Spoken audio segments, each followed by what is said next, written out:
et on se retrouve pour la rubrique C'est mon histoire. Aujourd'hui, je vous présente un très beau témoignage d'un frère, Patrice. Bonjour Patrice, Bonjour, comment ça va? ça va bien. Super, merci d'être avec nous aujourd'hui, de venir raconter ce témoignage d'un moment de votre vie qui a bouleversé tout le reste de votre vie finalement. À l'âge de 38 ans, vous êtes mort pendant plusieurs minutes suite à un arrêt cardiaque et Oui. vous avez fait une rencontre extraordinaire dans ce temps qui était horrible, mais finalement ça a été un temps vraiment bénéfique pour vous, qui a Mhm. changé votre vie à tout jamais. Mais pour commencer, je vais raconter rapidement un petit peu le début de l'histoire. Vous avez grandi donc dans une famille catholique où on vous a donné certaines bases sur Dieu, sur Jésus. Et puis, à partir de l'âge à peu près de 35 ans, vous avez vécu une partie de votre vie qui était plus difficile au niveau professionnel. Vous étiez aussi beaucoup en recherche par rapport à la paix, par rapport à Dieu. Vous êtes allé dans l'ésotérisme, même un peu Mhm. recherché dans l'islam. Vous êtes posé beaucoup de questions. Vous cherchiez finalement un peu la paix ou vous vous posiez des questions carrément sur l'après-mort? Moi, c'était surtout, je me posais vraiment la question de passer notre vie sur la Terre, ensuite de tomber d'une boîte noire, puis qu'après ça, ce soit terminé. Mhm. J'avais un peu de difficulté avec ça, puis j'étais vraiment à la recherche d'une solution à tous mes problèmes aussi que je vivais, là. À la fois Fait- sur la terre et à la fois après la mort finalement. C'est ça. Fait que je me posais, mes problèmes sur la Terre me posaient, s'extensionnaient dans le fond en l'après. Exactement. Et là, vous avez vraiment fouiné dans beaucoup de choses, les énergies, et cetera. Et est-ce que vous avez trouvé des réponses dans tout ça? Non, puis je suis allé assez loin aussi. J'ai vraiment été vers les énergies, vers aussi, vers l'islam. J'ai vraiment voulu rencontrer des gens dans le fond, que je n'ai pas rencontrés, puis c'est correct comme ça. Puis j'étais vraiment à la recherche d'une solution, de vraiment toute la peine que j'avais, toutes les choses que j'avais, je recherchais vraiment qu'est-ce qui se passait pour qu'ensuite on tombe d'une boîte noire puis que ce soit terminé. Ça pouvait pas être juste ça, Ça en pouvait fait. pas être juste ça. Souffrir autant sur cette terre pour C'est que ça. finalement tout s'arrête. Mhm. Et un jour, alors que vous aviez 38 ans, vous étiez toujours dans une phase de recherche, vous êtes allé dormir chez un couple d'amis par rapport à votre travail. Et puis là, le soir, vous vous êtes senti très très mal. Oui. Je travaillais à l'extérieur. Mon emploi m'apportait à l'extérieur. Je travaillais toute la semaine. Et ensuite, les fins de semaine, je revenais à la maison dans mes congés. Cette journée-là, du 17 février, je m'en vais, je travaillais de jour. C'était un lundi. Je travaillais de jour. Je fais mon travail comme toujours. Je reviens chez mon copain que j'habite en chambre Mhm. pour la semaine. On mange un souper bien ordinaire. Ensuite, je vais me coucher comme à l'habitude. Mais cette nuit-là, ça s'est pas passé aussi bien. Je suis arrivé vers 11h30 le soir. J'ai commencé à me sentir mal, Mhm. vraiment mal. Alors, j'ai pris des médicaments. Ça allait mieux. Alors, je suis retourné me coucher. Puis c'est à ce moment-là que, quelque temps après ou durant la nuit, je me suis rendormi. Quelque temps durant la nuit, c'est là que ça a moins bien été, là. C'est ça, vous aviez vraiment Ouais. l'impression que vous alliez mourir? Ben, moi, je suis arrivé vers, je sais pas, vers 2h, 2, 3h du Mhm. matin. Je faisais un rêve. J'étais dans une petite boîte noire, puis il y avait une petite lumière dans le coin, une petite lumière blanche, et j'ai entendu une voix audible, claire, là. Ça l'a dit, Patrice, Patrice, va chercher de l'aide. Tu te sens plus les jambes et tu ne te sens plus les bras. Wow. Alors, je suis revenu à moi doucement. J'étais couché dans mon lit en sous-vêtements. Alors, je me suis rendu compte, oh, c'est vrai que je me sens plus les jambes et que je ne me sens plus les bras.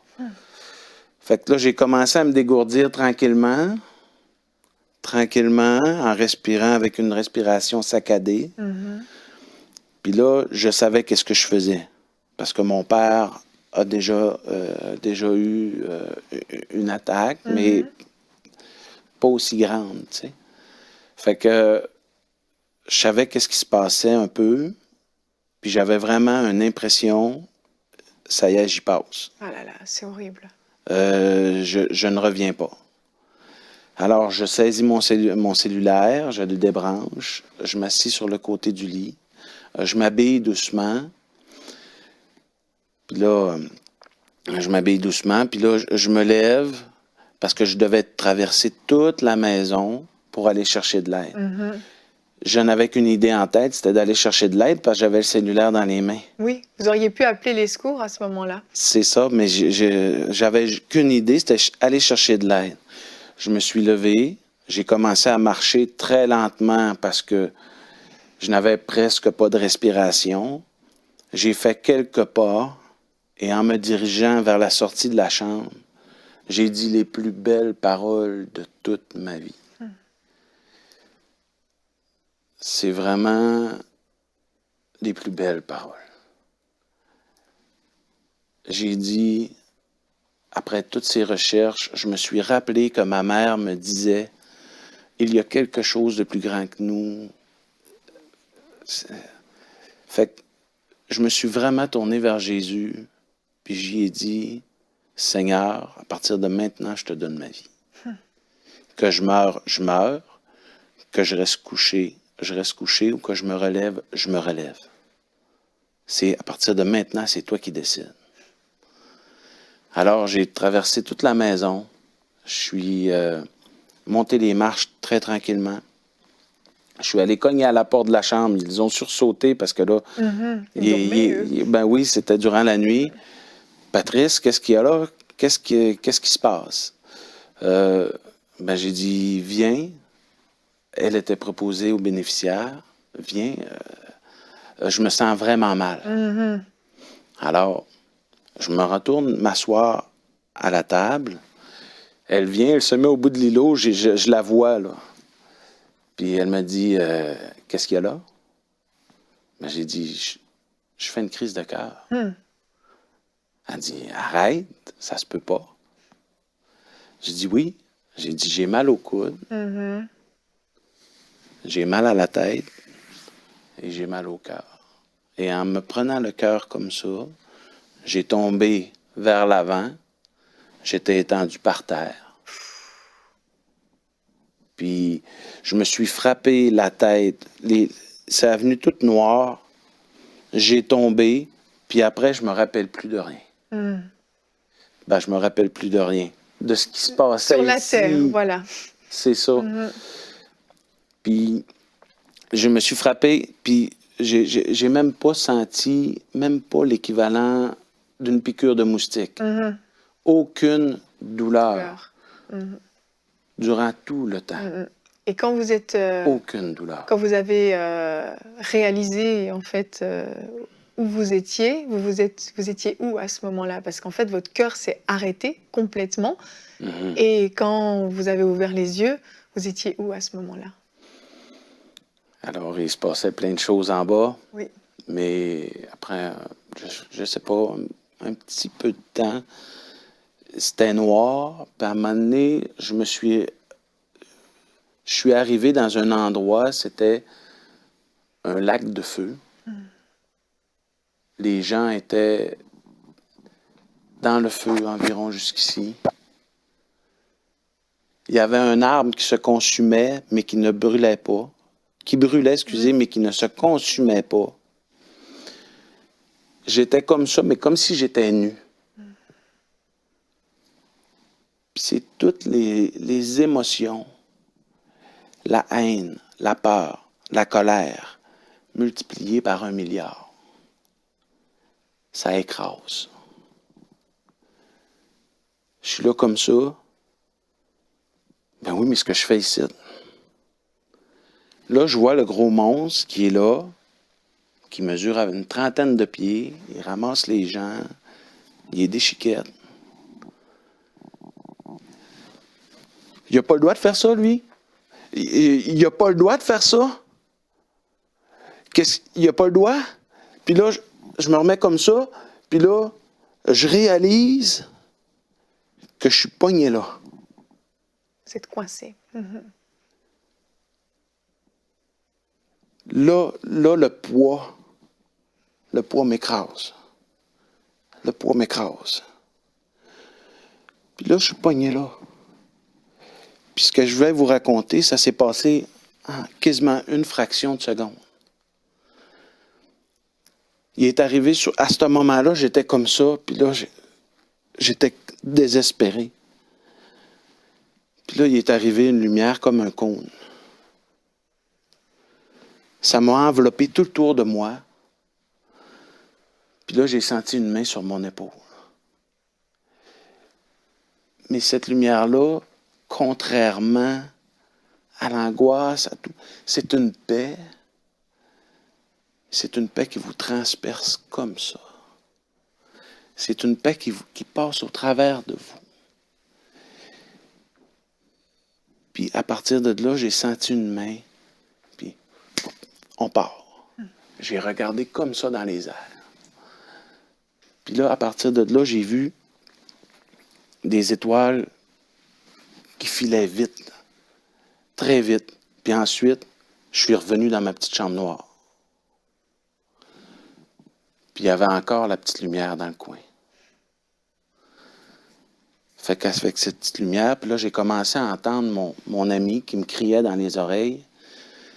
Patrice, Patrice, Patrice, Patrice, Patrice, et de plus en plus fort, et pouf, je suis revenu dans mon corps. Wow. Là, j'avais tellement eu peur, c'était là chez moi, je me débattais, j'étais confus. Vous étiez terrorisé, hein? Je voulais courir. Je voulais simplement courir. Qu'est-ce qui s'est passé? Lâchez-moi, je veux courir. Puis là, la conjointe de mon copain, elle a dit, Patrice, calme-toi, là, t'as fait quelque chose. Il n'était pas capable de me retenir à toute l'équipe. Hein? Là, j'étais couché par terre, je dis, OK. Ça vous a apaisé, hein? Ouais, ça m'a apaisé, là. Oh, attends un peu, là, il y a quelque chose, là. Ça m'a apaisé. Je me suis calmé. Puis j'ai dit, OK, j'ai dit, vous pouvez m'embarquer. Et là, en fait, il y a 4 ou 5 minutes qui se sont écoulées pendant lesquelles vous êtes mort, littéralement mort. On a le rapport du médecin qui a été rempli plus tard, qui dit que vous avez été défibrillé 2 fois. Donc, c'est comme ça qu'ils vous ont ramené. Mais ce qui est fou, je suis obligée d'aller très très vite parce qu'il y a beaucoup à dire, mais ce qui est fou, c'est que vous n'avez eu aucune séquelle. Le médecin vous a dit plus tard que vous auriez dû être normalement mort. À 38 ans, il vous a dit normalement on ne vous relève pas. Ou un légume, et vous n'avez aucune séquelle au cœur, aucune séquelle physique nulle part. Vous avez été complètement préservé. Et il y a beaucoup à dire, mais j'aimerais qu'on revienne à ce qui se passe après, parce que cette lumière, vous ne saviez pas qui était cette lumière. Et alors que vous étiez chez vous, en convalescence, vous êtes tombé sur une vidéo sur YouTube qui s'intitulait « La Bible, la foi et le salut ». Et puis vous avez regardé cette vidéo, et au milieu de cette vidéo, on vous parle d'une lumière et on dit que Jésus est la lumière du monde. Et là, vous comprenez, c'était quoi cette lumière? Oui, il présente le verset dans Jean où est-ce qu'il est dit Jésus est la lumière du monde. Alors, quand je suis revenu à la maison, j'étais vraiment à la recherche, j'en parlais pas à personne, je ne disais pas qu'est-ce que j'avais vécu. Fait que là, je cherchais vraiment. Je cherchais vraiment. Pourquoi j'ai vu ça? Pourquoi je suis allé là? Je suis une bonne personne, moi. J'aide les gens. Je suis une bonne... Pourquoi j'étais là? C'est quoi cette lumière-là? Il fallait que je comprenne. Oui. Là, j'ai cherché de lien en lien. J'ai tombé sur cette vidéo-là. Puis je croyais que c'était un monsieur qui venait de l'extérieur, qui était très loin.